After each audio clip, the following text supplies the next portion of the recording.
complicated, you know, man. Like a dang old Rubik's Cube, man. You like talking about it blue, red, man, then you get to one side and like messed up. All right, Raging Mandrill, welcome to the Jay Burden Show. How are you doing?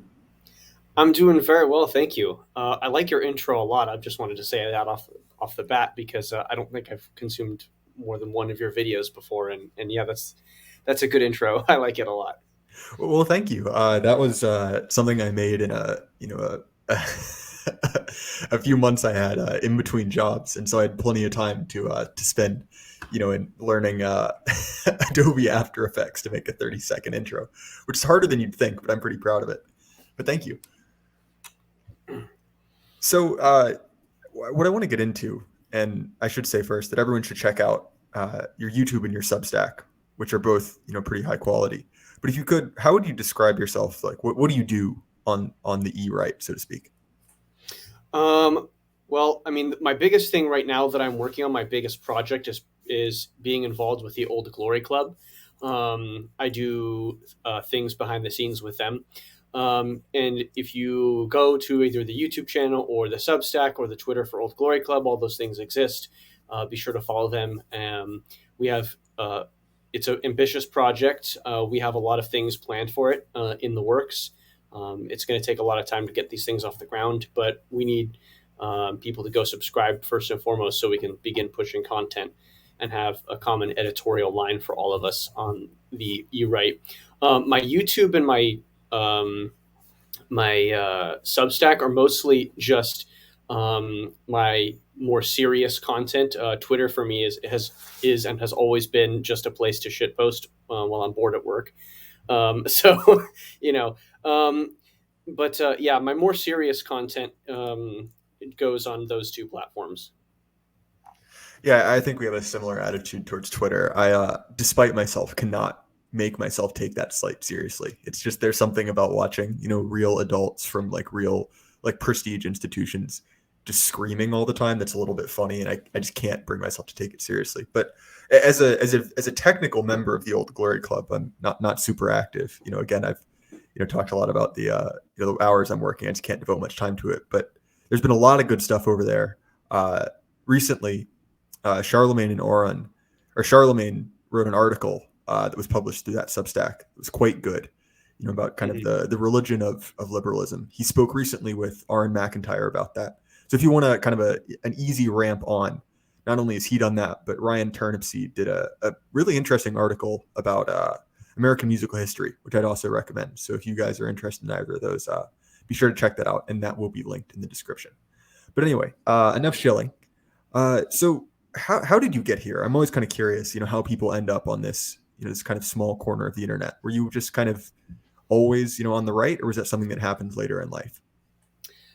No, I regret to say that I was not initially on the right. Well, my political journey has been very long and complicated. So, I mean, I'm from California. I live here. I grew up here.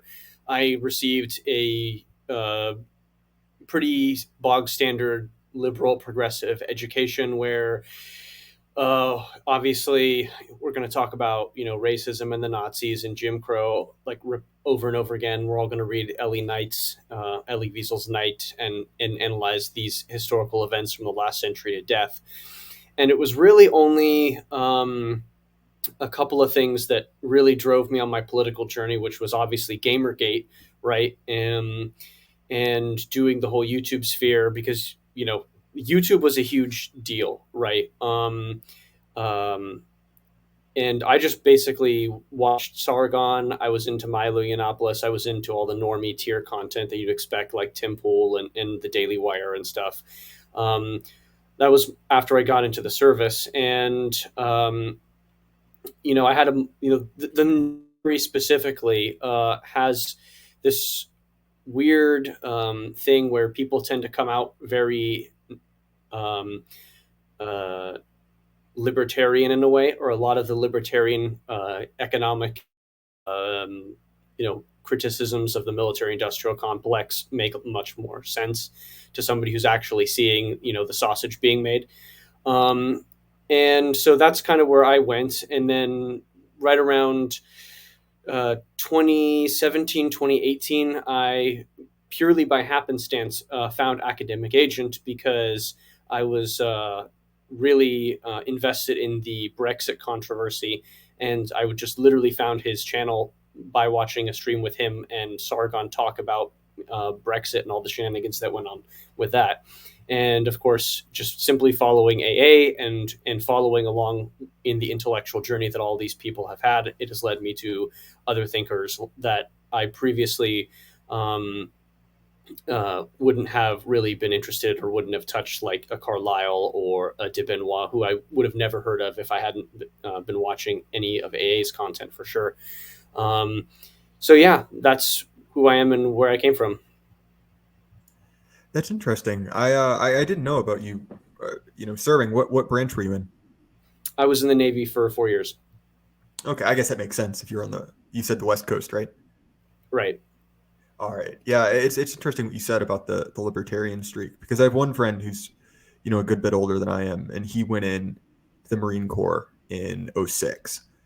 And and he's been pretty, brutally honest with me. Like, it really shook him up badly, because at least for him, obviously completely different background, small town farm kid. He went in basically as this, like, bright-eyed, bushy tailed, 18-year-old neocon, and basically came out as a Ron Paul type. And so that arc you described is one I've seen many times, obviously not firsthand, but it does seem Yep. kind of a popular route. If you don't Yeah. mind me asking, just generally, how old are you? I'm in my early 30s. Okay, that stacks up. It's funny you bring up Gamergate. So I was a little young for Gamergate, but as I've said multiple times on this channel, I caught Gamergate kind of the second time around, because I was actually taught my freshman year of college, right before I dropped out. The first time I did finish my degree eventually, but I I got taught a Gamergate class in college, and it kind of no, that's true, and it threw That's me just for a so loop. funny. Because I mean, I was anticipating, like, oh, like I'm going to this august institution, I'm going to learn serious things, and all of a sudden I've got, and I did a whole stream on this with a couple guys, because I just stalked my professor, because she's a fascinating person. Turns out she's a professional clown. She's written a bunch of awful political activism about Gamergate. But I was sitting there and I was like, what the hell? Like, why am I being taught this? I think I hate you.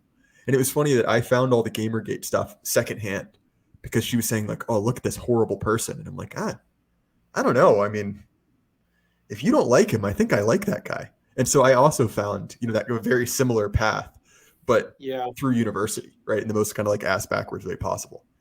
Yeah, and this is the thing that I have seem to have come to in terms of commitments. Like I like to think of myself as saying that if I have an ideology, it doesn't have a name yet, and I'm very, like, I'm weirdly open minded for these right wing ideas, right? Like for somebody who went through this sort of progressive theist, California thing in the early 2000s, and now coming basically full circle and coming back to a Julius Evola type, and like reading more about like perennial works and things like that, and just generally returning to a form of spirituality. This is an interesting arc, even like as a self-reflective point. So, I mean, it's just, these are very odd times, and the commitment that I seem to have to myself is that I am going to read pretty much whatever the regime doesn't want me to read. No, I completely relate to that. And there's something I think that actually Charlemagne brought this up, and I think it's an important thing to bring up, and it's the difference between what I would consider a reactionary temperament and a conservative temperament. So I have friends, people I'm close with, that I would consider kind of natural conservatives.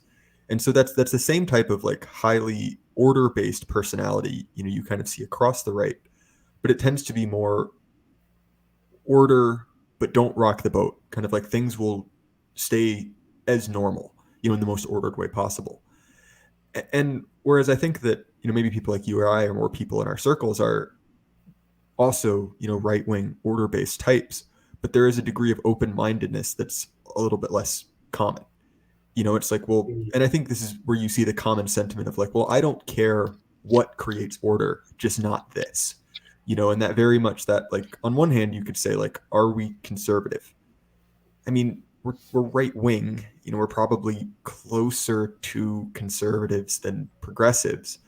But really, like, that idea of, like, well, not rocking the boat, like, oh, you don't want to read anyone too dangerous. You don't want to get anywhere too wacky.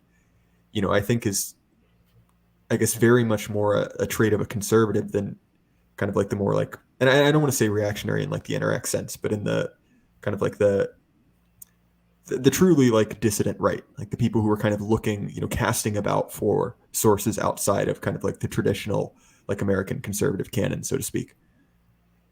Yeah.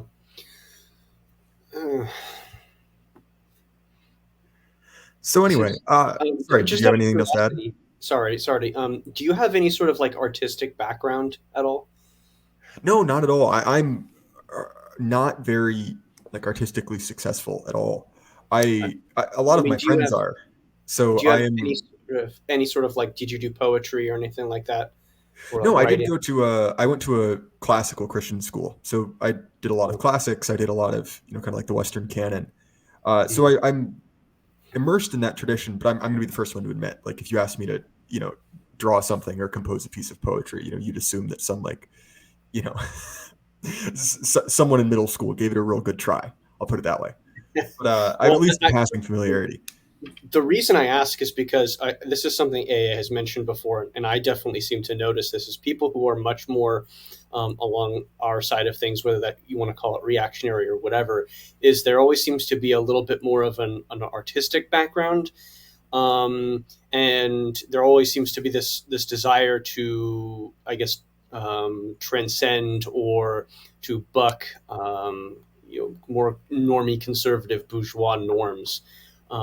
So like I actually was a musician. I played, in band in a marching band, for many years in high school and college. I liked to play Warhammer and painted miniatures and things like that. So I don't know. This just seems to be one of those markers that seems to differentiate people like us from the normie conservative types. Okay, in that case, actually, I completely agree with you in that sense. I'm very much a literary guy. I read a ton. Most of what I read is, kind of like 20th century literature.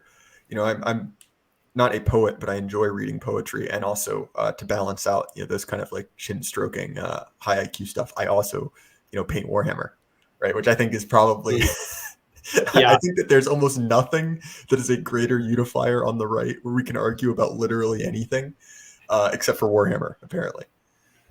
yeah. It's funny that Warhammer seems to be something that we all have in common. Like it's you know people who play Warhammer seem to have a much more based take on life and in the world than other types. Which I wonder as a cultural format, like this is a Jonathan Bowden Pulp Fiction take, but or Pulp Fascism take, but all of these lower forms of art, and Warhammer is very very pulpy to the point where it's the science fiction and fantasy Borg, right? It just literally conglomerates everything from all other fantasy and fiction sources unto itself, and then presents itself to the world as an all-consuming form of fantasy. So, I mean, it's weird that people have a tendency to go into these forms, right? So, I wonder if these are just other cultural markers.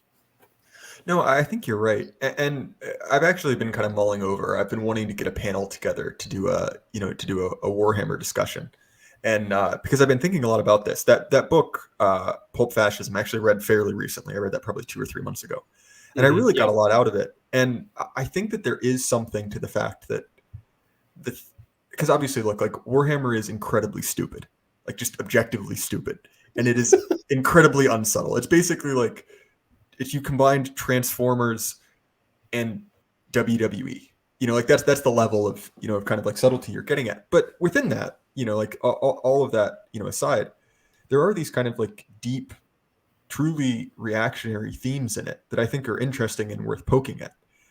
Oh, And, for and I sure. think, and I think too, there's this interesting pattern. And in addition to, your directly political work, you also do some media analysis, which I've quite enjoyed, just to show your channel again.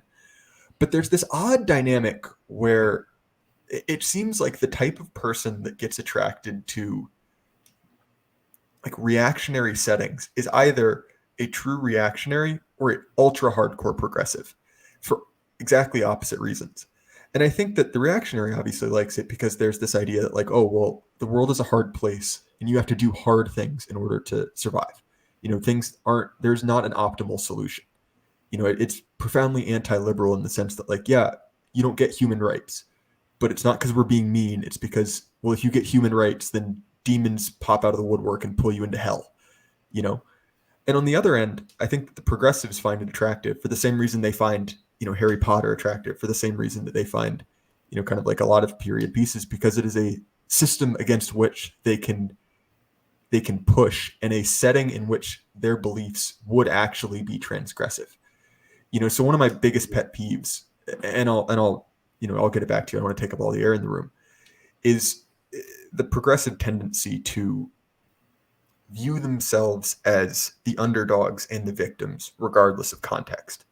Like it's the idea that the left is constantly like talking about how like, oh, we're just one election from, the Austrian painter coming back. We're just one thing and we'll be out of control. But if you look at it, with a relatively like, sober mind, you're like, wait a minute, like you guys have been, you're unrivaled as far as power goes. You control every institution. But because there's this mythology, this kind of like inbuilt presupposition that we have to be the underdogs, even in a situation where it doesn't make sense, I think that same mechanism of wanting to be, wanting to LARP as the French Revolution, wanting to LARP as, fighting the Empire from Star Wars. I think that's why you see this kind of like extremely polarized fan base in Warhammer, where there's either like, like true Roman history nerds or, like the blue-haired, femboys. Yeah. That's a weird form of the, I guess you could call it horseshoe theory, where they're almost like the far extreme radical right and the extreme radical left are kissing cousins, I call them, and like they always get really close to meeting and they never quite touch. Well, I guess my point was not necessarily that they're the same. It's that they're oftentimes attracted to the same types of settings for exactly opposite reasons. Yeah. I see a similar thing, but in other circles. Like I'm more on the pagan side of things in terms of spirituality, and I go to a group and I see that dynamic playing out pretty much exactly in that same circle. But anyway, so you did want to talk about some circular history and circular theories of history today, right? Oh, definitely. Thank you for keeping the interviewer on topic. That's that's an important task that certainly I am not prepared to do. I'll put it that way. But anyway, you released a video where you described kind of this process by which history repeats itself, and used a specific, I guess, like visual model for that. So if you could just describe first kind of your basic thesis in that video, and then also this model you used where you likened it to a heart. So I want to get into that because I thought that was quite interesting. Yeah. So basically, I think that if you could describe the right in a term, it is that it is concrete, it is eternal, it is perennial, it is evergreen. If you wanted to describe the left, you would describe it using the term fluid. It has a much more of a liquid character to it. It always tends to you can never defeat it because it just simply like water rushing through cracks in concrete. It will just rush through and be gone, and you can't really ever get to terms with it, right? So I liken just using the analogy of the left as being a liquid.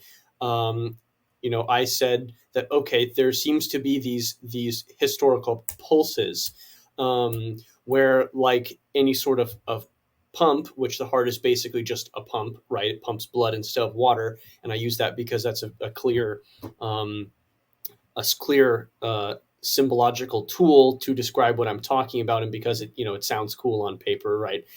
Rhetorically, but basically, what I'm noticing is that there's seems to be this driver of these movements throughout history.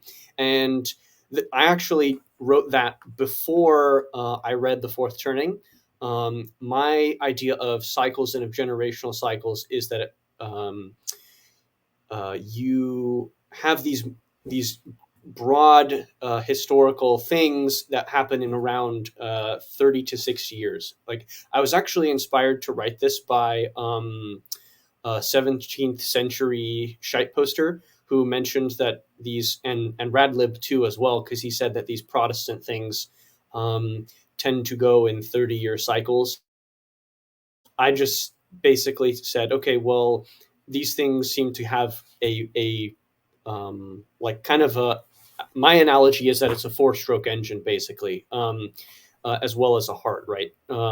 So you have two separate phases, which is an input phase and an output, right? And so, like an engine taking in input of oxygen and fuel, and then output, which is the exhaust phase, right? Although if you're familiar with combustion engines, and especially 4-stroke ones, it's suck, squeeze, bang, blow, which is um, um, intake, combustion or compression, combustion, and exhaust, right? So the idea of this thing as an engine, which has very specifically defined and peculiar cycles, where you have one phase of history, like if you wanted to take the early 20th century for an example, right? You have the first set of the cycle, right, where you notice these historical conflicts seem to go in the 30-year cycle, right? Like the 30 Years' War, etc., and also World War I and World War II. But you always have this first conflict, which seems to set up a second one. So my thinking on this is basically you have the ideological force that precedes the first conflict. So it's gearing up. It hits, right? It compresses, then it combusts, which generates it in the same way as an engine, right? It drives a shaft, makes the engine go, and then the exhaust portion happens as well, which is largely the aftermath of the second conflict. So that's my basic theory in a nutshell. So I found that quite compelling. But part of it, in addition to describing the cycle, was you basically described that cycle as like the engine of progressivism, so to speak.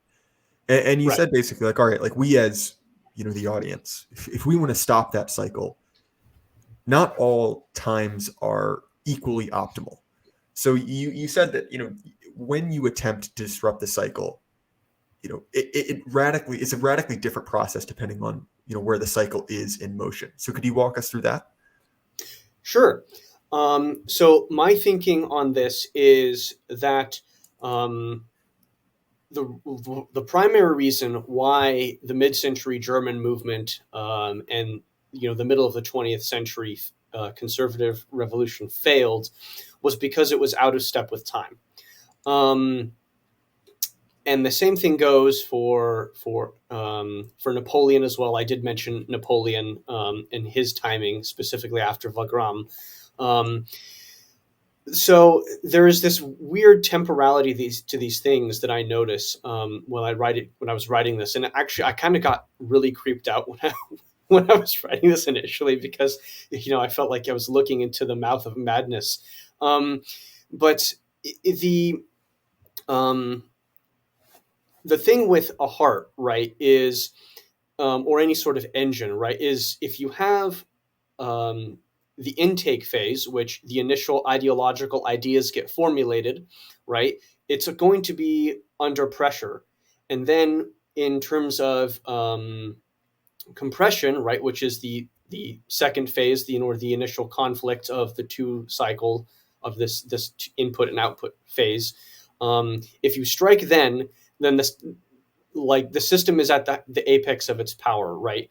And the same goes with World War II. Basically, progressivism during World War II and that era that directly came after it was at the height of its power, right? And I kind of noticed this because if you look at the Marxist movements post World War II and post 1950s, right before the civil rights era, um, they're really disillusioned with Marxism, right? They haven't quite latched on to the new sort of neo-Marxian race politics. They haven't really figured out intersectionality yet. They haven't really done the whole postmodern analysis, which I guess postmodernism is a reaction to the failure of classical Marxist-Leninism in as represented by the Soviet Union. So when you're trying to strike this thing, it makes sense for you to strike it at the final exhaust portion, right? It's completely exhausted, it's out of steam, and it is trying to regain its breath and to find a new purpose to continue pushing forward. It's really trying to metastasize itself, if you will, if you want to think of progressivism or liberalism as a cancer. Like, Bowden, of course, famously said that liberalism is moral syphilis. So you can even use that analogy as well. But it's really, that's how I think of it. Well, and I've also been, at work, I've been listening to a lot of Bowden speeches, and obviously, he's been, he passed away a while ago, and it's interesting because in his speech Vanguardism, which is one of his most famous, he gets at a similar point where he's like, look, like this system is weakening. These kind of, what would have been called like internal contradictions are becoming more and more manifest. And I think that obviously there are some people who are interested in the study of these kind of like perennial cycles. I would say that's probably a distinct minority. But I think that there are also people who just essentially feel the zeitgeist shifting. And I think that you've seen that in the relative growth of essentially right-wing dissidents, right? I mean, I wasn't around 5 or 6 years ago. There are dozens of people who weren't, the vast majority of people who weren't. And when you're talking, you're listening to Bowden talk, someone, plus or minus 10 years ago, and he's excited that he's got a dinner with 100 people. He's like, this is great. This is so much better than it's been. And obviously, much like he said in that, like quality trumps quantity. And I understand that. So I'm not saying that people being around is a direct correlation with us being right. But nonetheless, I do think there is this kind of, and it's hard to describe because it's not really formalized, but I think that there are a lot of people kind of feeling all at once that there's been kind of a sea change. So if you could, I guess, when do you, if you consider us now being in kind of this exhaust phase, well, one, do you consider us being in the exhaust phase? And if so, what do you think started it? Well, in cyclical theories of anything, right? There's always a period, and this. Sorry, Mandrill, you dropped out for a little bit. Oh, sorry. The only reason I want to be exact about this because you were making a good point. You said in cyclical theories and then cut out, but I wanted to hear what you were making a point about. Yeah. So cyclical theories, right? And this just goes back to Hesiod, right? You have, the initial. It's also a 4-stage thing. So you have the what does he say? So you have the Silver Age, the Gold Age, or the Bronze Age, and then you have going into an Iron Age, basically, which is also called in some circles the Kali Yuga, right? That's the Hindu conception of the same concept, which is the final ending age of a cycle. So these sorts of ideas are and should be a source of hope. They should not be a source of blackpilling at all, because all things do come to an end, but they always renew at the same time. So I find, and the reason why I came to the 60-year model is just by noticing, like I said before, that Protestant cycle, because a lot of that thinking was influenced by Moldbug too. But the sorry, I'm getting off topic. I'm getting myself back in circles talking about it. No, not at all.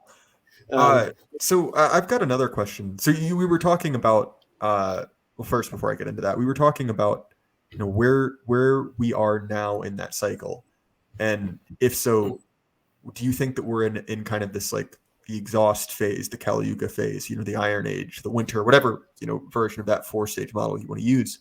Do you think we are in that now? And if so, what do you think? I guess, what do you think is the defining moment of when it started? Okay, so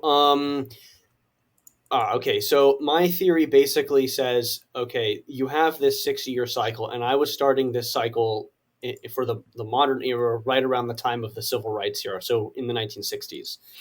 Obviously, if you take my 60-year cycle as a valid one, in the 2020s as well.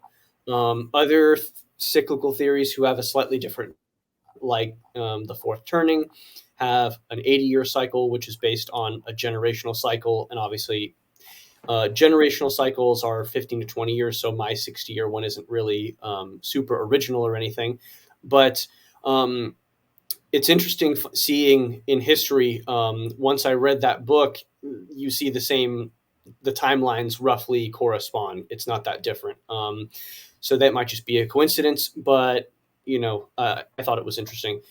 So in my theory, you have this 60-year cycle, and if you assume that, okay, the regime started on a certain date, and depends when you start, of course, which is roughly FDR, post World War II, post civil rights regime. Okay, well then you've gotten yourself to the 2020s, and I mentioned the fourth turning because they basically agree that the ending of another cycle for them is also in the 2020s, and they said that 2025 is the date for them that is supposed to be completed, plus or minus a couple years because of baby boomers being elderly. But this sort of idea just of why I think that we are in the ending of a cycle is for the reason that I just explained above. So, Well, fair enough. So there's something in this that I think that there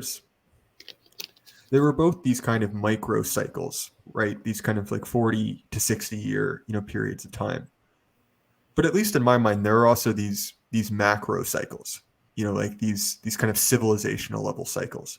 Do you believe in that as well, or do you see this as exclusively like a series of I guess shorter blocks, so to speak?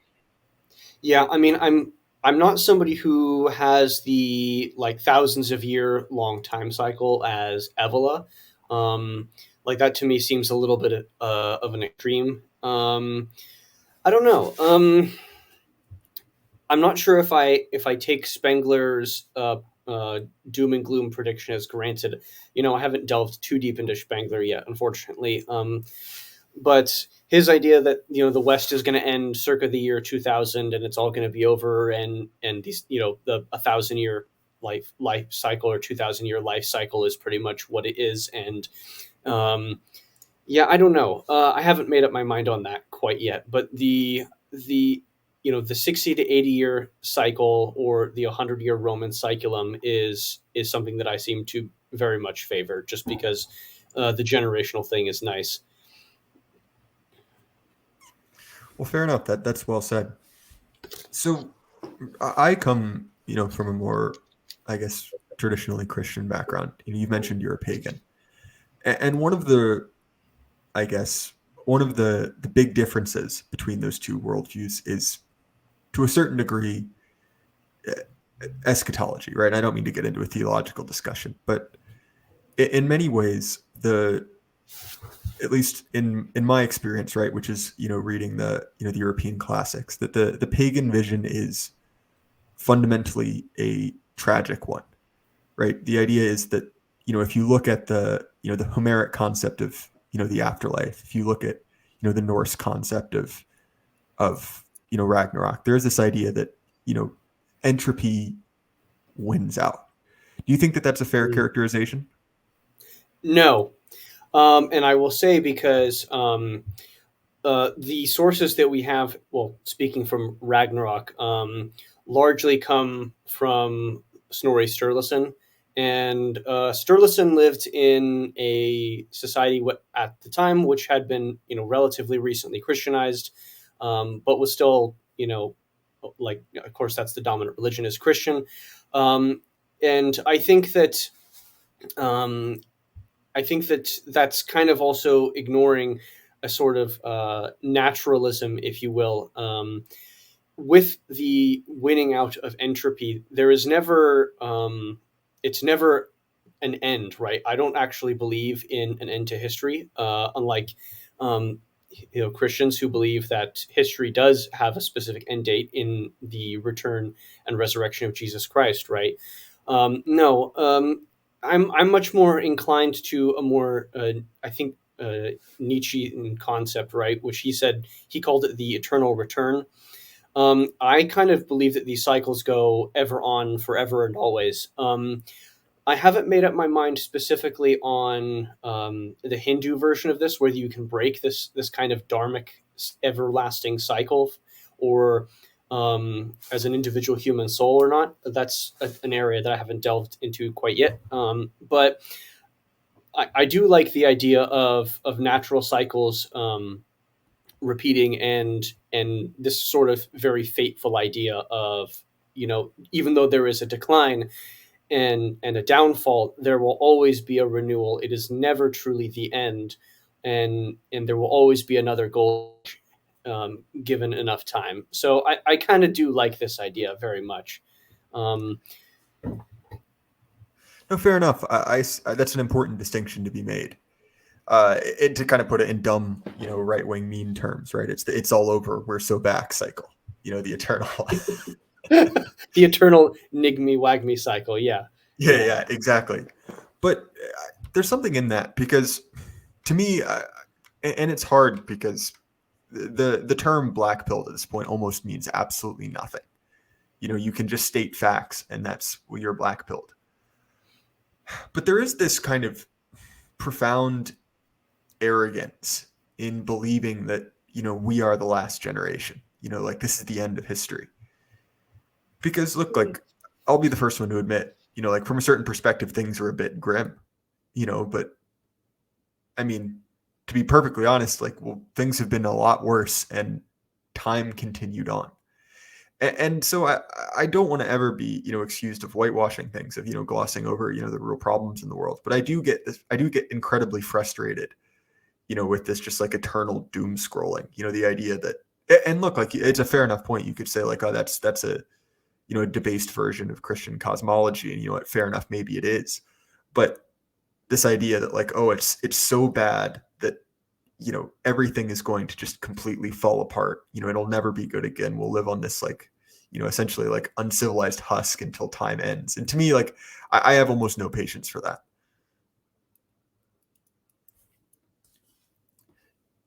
Oh, Mandrill dropped out. I assume that's internet problems because I didn't kick him. Well, hopefully he'll get back. Okay, he's back. All right, you're back. Oh, I'm sorry. My internet just literally dropped for a second. That's very frustrating. Oh, yeah, no worries. Look, like this is believe me, it's happened to me multiple times. But what was the last thing you heard? Oh, God damn it. It keeps doing it. Oh my God. Oh, this is so weird. I have Starlink because I'm in a location that needs it, but God, frustration. Well, okay, that's where were its we? own advantage. Like the internet sucks, but I feel like if you're that far out, there are definitely pros that outweigh those cons. But I was just saying that there is this downstream of your conception, or having a conception of the end of time, which you could say, fair enough, it's a Christian idea. And I think there's this debased idea which has the end of time but lacks the appropriate amount of, I guess, hope in that. And you see that in a lot in our circles, in this idea that like, oh, like, we're going to enter this like, 1,000-year panopticon Reich, like, whoever they are, they're going to completely win and turn us all into, human cattle. And my point is not to say like bad things won't happen. It's just that this idea that we are the last generation is, I think, profoundly arrogant. Yeah. I mean, in a way, that's also kind of I hate to use the word pathology anymore, but that's almost a weird, very millennial thing to do.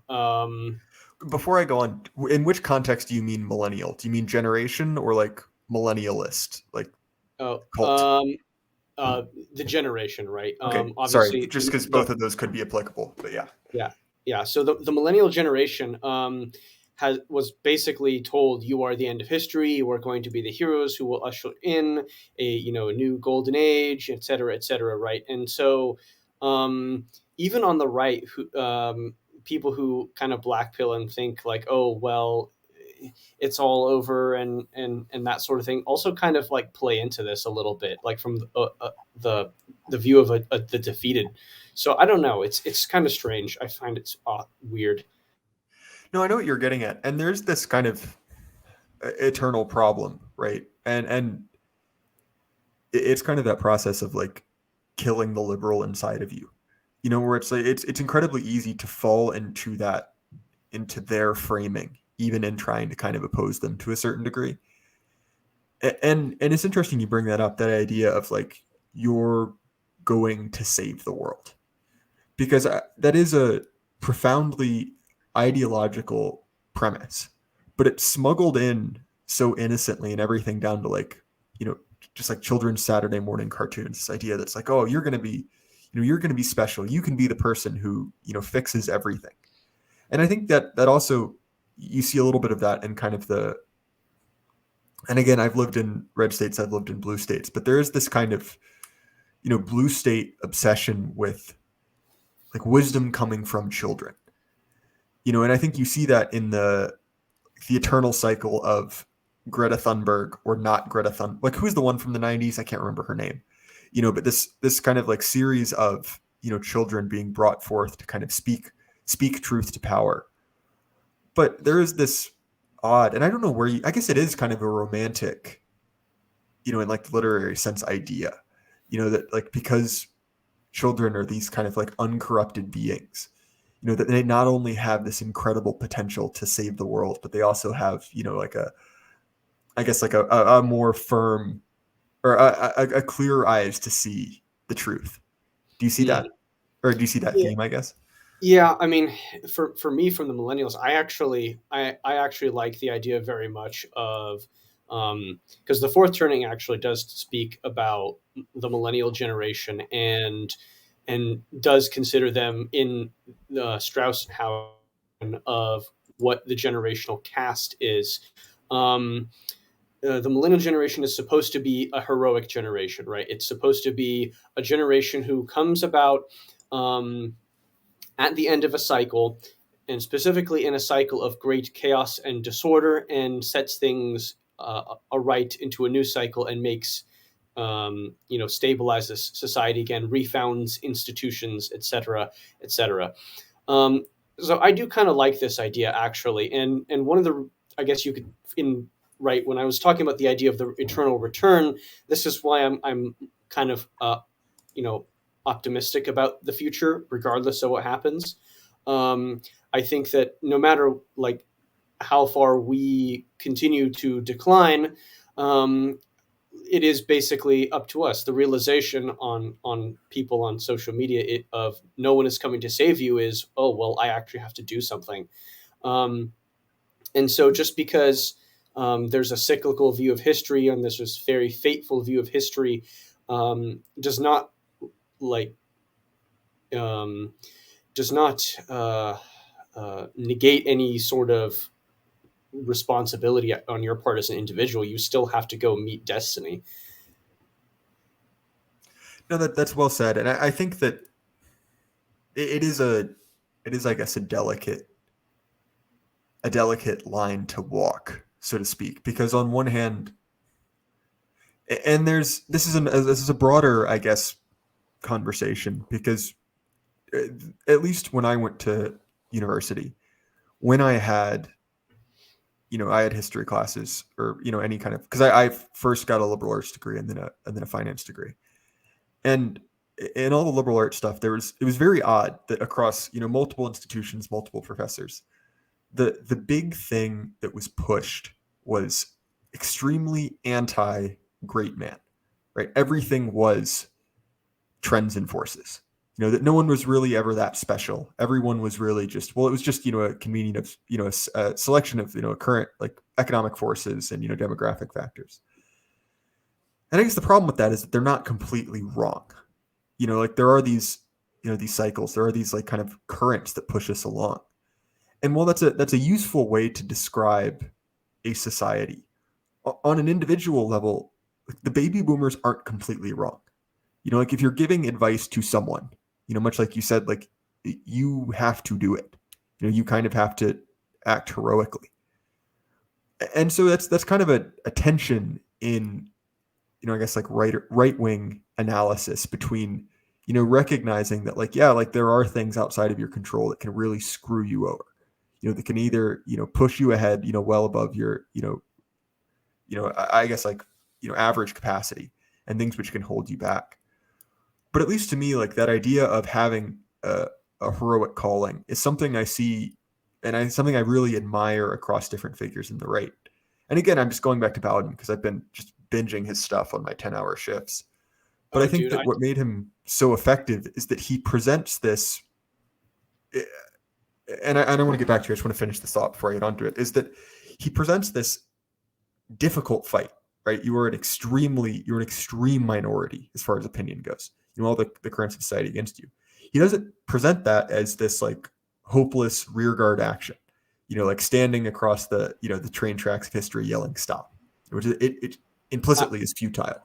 He presents it as this kind of like heroic battle. And I think that especially for men, that's ideal. But sorry, carry on. I want to hear what you had to say.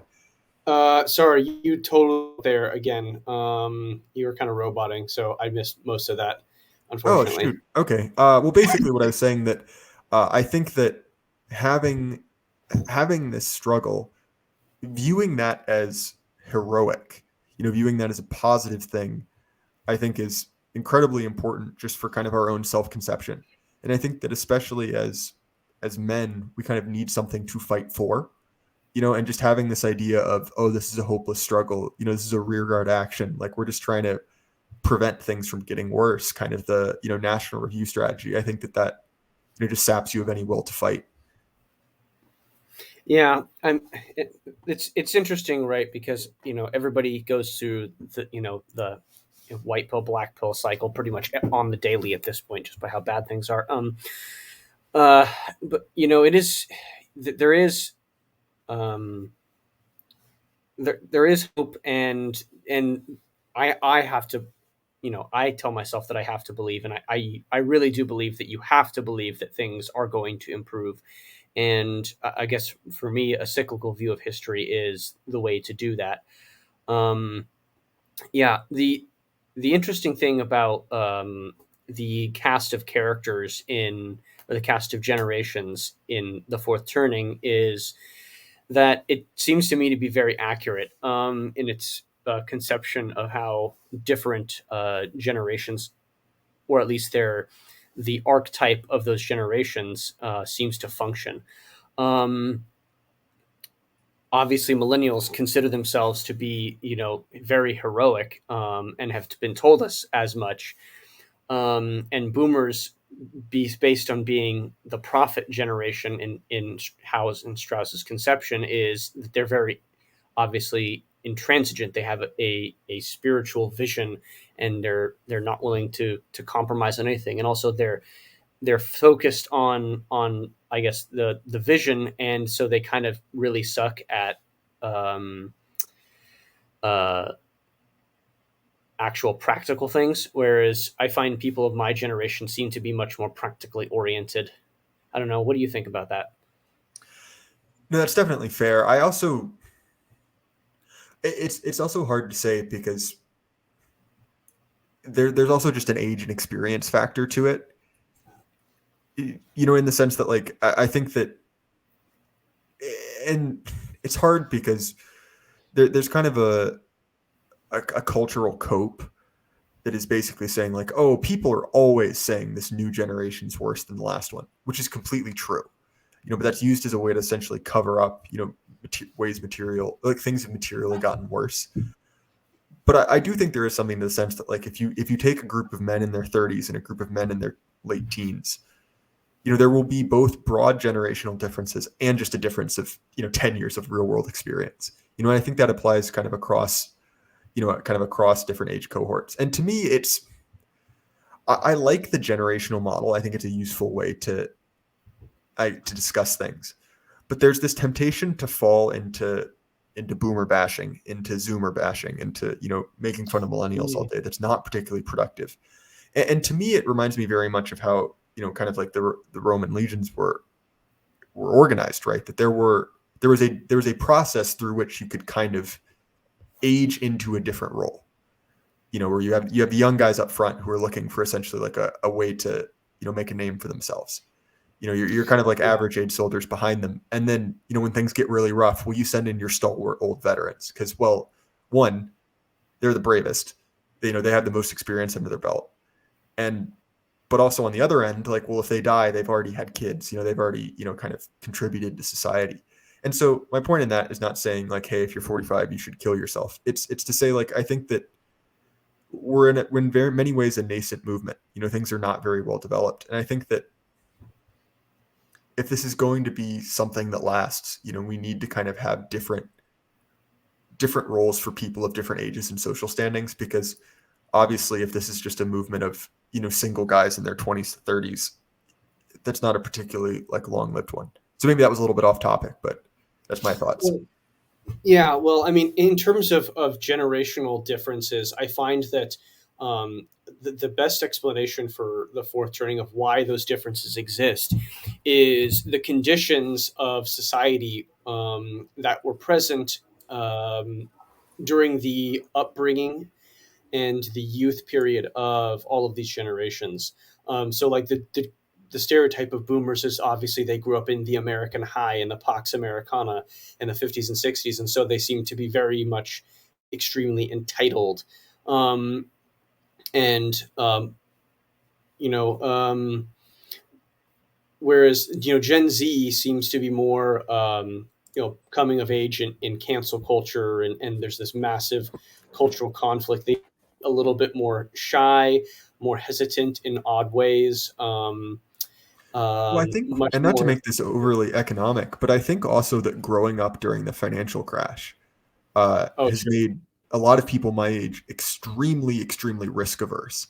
I mean, Oh, definitely. almost like, and I'll say this, like I'm not like that. I'm probably, if anything, I'm too much of a gambler, and so it is odd because I completely see what you're getting at, and it's always hard because generations are inexact things. They're kind of like fuzzy borders, but I think Right. you're dead on, and I think also, I kind of continually vacillate between a techno optimist and a techno pessimist.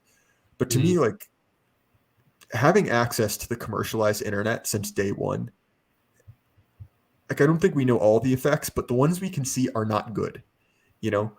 And I think that having that, just like you said, like having access to what essentially was like proto versions of cancel culture since age 9 or 10, like that has to really warp perceptions. But I think that you're dead right that the those developmental years, kind of like the conditions on the ground, kind of radically shape things. And so one of the ones I noticed with, millennials more broadly speaking is that, especially for millennials who kind of were in that core demographic of, first and second term Obama voters, they seem to be kind of offended by the idea that, you know, the pattern Obama set down didn't continue forever. The fact that there was a backslide with Trump was personally offensive to them, because like, oh, when you're growing up, it's like we live in this, racist, George Bush society, this horrible, like redneck in office, but we did it, guys, we won, we're a good country. We're a progressive country. We're moving forward. And so I think that you're completely correct in that, but that's just an example I could think of. Yeah, I mean, that's a weird thing, right? Because if you have a linear progressive vision of history, if you have any sort of return or shift in conditions, which would represent any sort of backsliding and on the progressive vision from their view, then they can't handle it. They just don't understand that, oh, history is not one line go up always. So, and that's literally what their thinking is. Literally, like just on every single possible issue, their thinking, because it is so linear, is always line must go up. Line is going up. This is good. Oh, line didn't go up. That's bad. So, I would like to return, since we got a couple minutes left, to the this generational cast of characters that Strauss and Howe puts out. So you've got, just because some people might not have read it, so I just want to explain. You've got heroes, you have nomads, you have prophets, and you have artists. And the sequence is starting from the greatest generation of World War II. That's a heroic generation. Following them, you have an artist generation. You have, following the artist generation, you have a prophets, and you also have, following the prophets, the nomads, right? So if we talked a little bit about the material conditions, and I think that that's very good as an analogy, because the Strauss and Howe model is basically saying, okay, look, the heroic generation comes of age under a time of or into adulthood as under a time of great stress, and for us, that we can see that economically, yeah, that's probably true post 2008. And they build things. They have a tendency to fix things. They're very practical, but they're also ironically not as spiritually inclined because they're so pragmatic. And then the artist generation, as I said, is very quiet. They're very artistically minded. And then the boomers are prophets, so they have an intransigent spiritual vision. They come of age in a time of great material affluence, but in a time of spiritual decline. And so they're trying to either one way or another renew some sort of spiritual purpose, either in in the progressive vision for civil rights, or in renewing America for Christ in the form of like a Pat Buchanan figure. And then the nomad is somebody like Academic Agent or Semiagog, who because sexual mores are very loose, and you obviously come of age in a time where you can do these things, and it's very much latchkey kids and things like that. So just basically just think of what growing up in the 80s was like, with high crime rates, but people haven't quite figured out that, oh, you shouldn't be having your kid wander around alone after school. But that's what it was like. So they have a very different assumption of risk, and you can see based off these factors, right, the material high and the spiritual low, and then the spiritual low and material high, and just all of these like little cyclical things. I just like it. It's a fascinating little theory to me. No, definitely, and obviously, like, no model is exact. It's a general way to look at the world. But I found your video quite compelling on that. So one last question before we wrap things up. If you had to make based off this model, your predictions for the next phase, like, what do you think is next, just generally? I think for us, the next phase is to build. Just from seeing what I see in the signs and the culture, and if I'm assuming that we've been living under progressive liberal democracy for the last 60 years, and if I also assume that liberal democracy is similar to, or managerial progressive democracy like post FDR, like the Soviet Union, and it will last roughly 69, 70, 80 years at most, you're probably looking at, given the obviously declining economy and the factors of inflation and the Fed not being able to have any bullets left to fix it, you're probably going to see another recession here soon.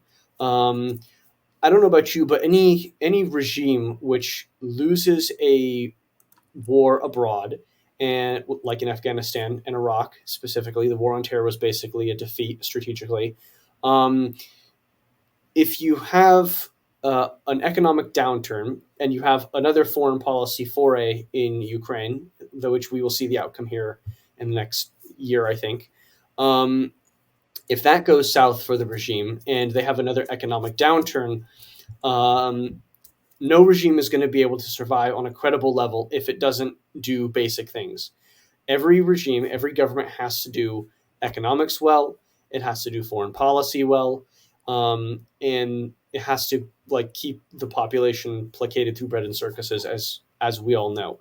So if it cannot do that, I think that there's a real chance that there's probably going to be maybe not necessarily an actual physical conflict. I don't really see that happening. There's still going to be cultural conflicts, and maybe physical conflicts will happen if the economy really gets that bad, where people are actually destitute and desperate. But for now, I don't see a kinetic warfare breaking out at the moment soon, unless it's with the regime doing it with Russia. So I would just say that the um, the the cultural conflicts will continue, I think, but the building needs to also happen because we have a massive opportunity coming up. And if I'm correct, also about the nature of current regime and the progressive movement, which has had its moment, um, running out of steam, you really want to strike it when it's exhausted and out of breath. So if it is correct that that is happening, then you need to continue pushing and making sure that it's at least defeated for the moment. And I think that that's definitely a possibility in the next 10 to 15 years. Yeah, well, it's one of those things which is, if you look at a place like America, right? Like America is a country you would want to rule from a certain perspective, right? Like it has definite advantages, just material advantages, manpower advantages. It's a relatively secure place. Geopolitical advantages for sure with having Like it's not like yeah. it's not like this is some like tiny, like micronation where it can be mismanaged forever. Like someone is eventually going to decide, well, all right, I'm more competent. I'll take a go at this. If the governance gets so bad. I know that does not mean that our friends win, or someone I like wins. But to me, there does seem to be kind of a definite floor at how bad governance can get, or to how ineffective it can be. And look, like I think that we have to kind of look around, pretty honestly at the last 2 years and realize, like, wait a minute, maybe they're on more of a winning streak than we thought. But nonetheless, like, eventually you can only make so many dumb mistakes before someone removes you from your chair, so to speak. And so I think there is oddly a little bit of hope in that. Yeah, definitely. The one thing I'll say geopolitically, though, that is a favor that's in the regime's favor is it doesn't have any major geopolitical enemies along its physical borders. So that's a point in its favor, and it's a point in its stability, because all it has to do is manage its empire well, and it will continue. Right? It isn't going to be physically threatened by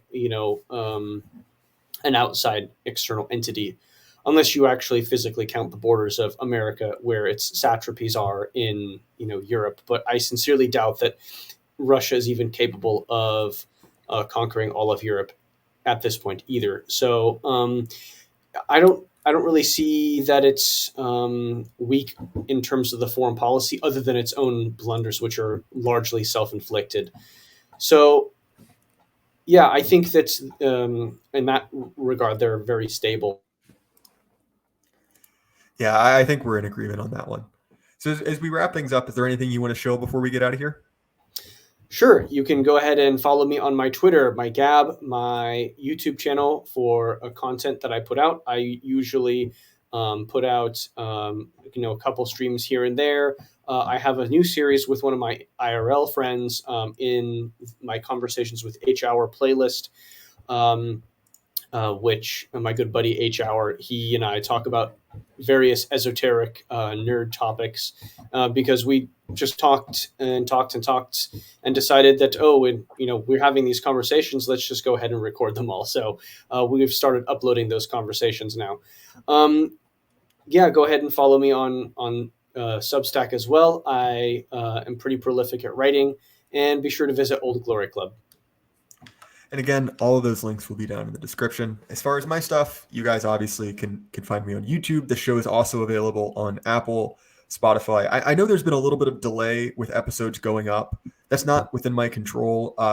Those platforms can be a little bit weird about when they allow you to release an episode. I'm trying my best. They come out, a little bit after the video only show.